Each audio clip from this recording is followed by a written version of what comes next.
Hello friends, अगर आप CSS, IT, PMS, UPSC किसी भी एंट्रेंस एग्ज़ाम और या कोई भी कॉम्पिटिटिव एग्ज़ाम की तैयारी कर रहे हो और आपको एग्ज़ाम में एरर या करेक्शन का क्वेश्चन आना है तो उसको सॉल्व करने की क्या स्ट्रैटेजी होनी चाहिए वो आपको इस वीडियो में पता चलेगी। इसके लिए सबसे ज़्यादा इंपॉर्टेंट है क्लैरिटी ऑफ माइंड। आपका माइंड क्लियर होना चाहिए। अब ये करेक्शन ऑफ सेंटेंसेस क्या होता है? आपको एग्ज़ाम में एक इंग्लिश का सेंटेंस दे दिया जाता है और आपसे कहा जाता है इसमें ग्रामेटिकल मिस्टेक है। मिस्टेक को आइडेंटिफाई करना है और उसे करेक्ट करके लिखना है। इसके लिए आपको एक नंबर दे दिया जाता है। अब सुनने में तो बहुत इजी है पर करने में उतना ही डिफ़िकल्ट। अगर आप ध्यान से देखोगे तो मिस्टेक आपको पता लग जाएगी। मैं आपको ऐसी ट्रिक्स बताने वाली हूँ जिससे आपको ये मुश्किल से लगने वाला कॉन्सेप्ट क्लियर हो जाएगा। तो लेट्स बिगिन। करेक्शंस में सबसे पहले हमने देखना है इंग्लिश सेंटेंस में दो थिंग्स इंपॉर्टेंट होती हैं, एक वर्ब और एक सब्जेक्ट सिंगुलर होगा तो वर्ब भी सिंगुलर आएगा, सब्जेक्ट प्लूरल होगा तो वर्ब भी प्लूरल आएगा। इन दोनों को कलेक्टिवली हम कहते हैं सब्जेक्ट वर्ब एग्रीमेंट, के सब्जेक्ट का वर्ब के साथ इत्तेफाक हो गया। तो इसमें हमारे पास जो सबसे पहली ट्रिक आती है वो ये है कि सबसे पहले हमने वर्ब को टटोलना है। इसी वर्ब में गलती भी हो सकती है और यही वर्ब हमें बाकी सेंटेंस को देखने में हेल्प भी कर सकता है। दूसरी चीज़, उसका सब्जेक्ट क्या है, सिंगुलर है या प्लूरल। अगर वर्ब है तो क्या वो सिंगुलर है या प्लूरल के हिसाब से रखा गया है। और वर्ब की कहानी आकर रुकती है टेंसेस पर। तो अब मैं आपको बताने लगी हूँ दूसरी अमेजिंग ट्रिक। टेंसेस में एक आपको हिंट दिया होगा। अगर पास्ट होगा तो उसमें last night, last evening, yesterday जैसे वर्ड्स दिए होंगे जिससे आपको पता चल जाएगा ये पास्ट का टेंस है।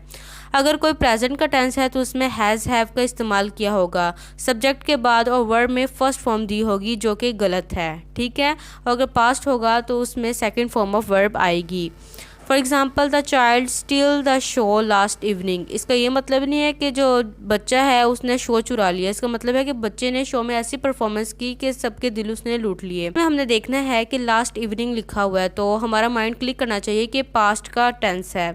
तो इसमें पास्ट का टेंस है तो स्टील को हम क्या करेंगे, स्टॉल। पास्ट का टेंस होगा तो इसमें सेकंड फॉर्म ऑफ वर्ब आएगी। उसके बाद सबसे इंपॉर्टेंट जो है वो हमारे पास है सब्जेक्ट वर्ब एग्रीमेंट। अगर आपने इसको समझ लिया तो इसका मतलब है कि आपने करेक्शंस को समझ लिया।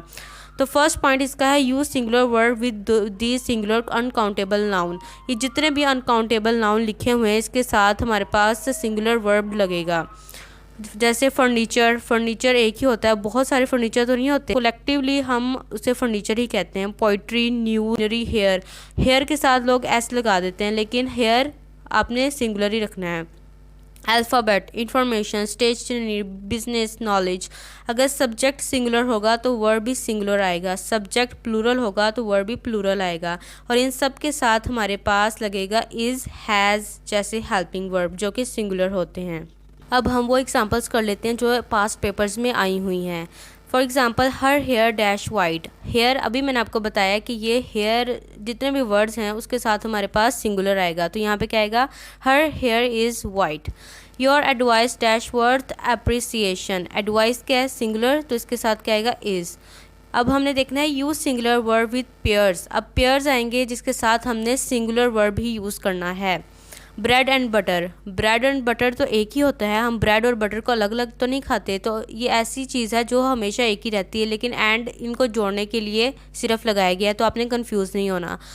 Hammer and sickle, slow and steady, rice and curry, sum and substance, bag and baggage, horse and carriage, time and tide. ये जितने भी हमारे पास पेयर्स हैं इनके साथ हम सिंगुलर वर्ब यूज़ करेंगे। इनको आपने याद कर लेना अच्छी तरह से। और वर्ब का क्या आएगा हमारे पास, इसके साथ हैज़, हेल्पिंग वर्ब, इज़ आएगा। और इसमें हम एस या ई एस का भी इजाफा करते हैं, वो मैं आपको आगे जाके बताऊँगी कैसे।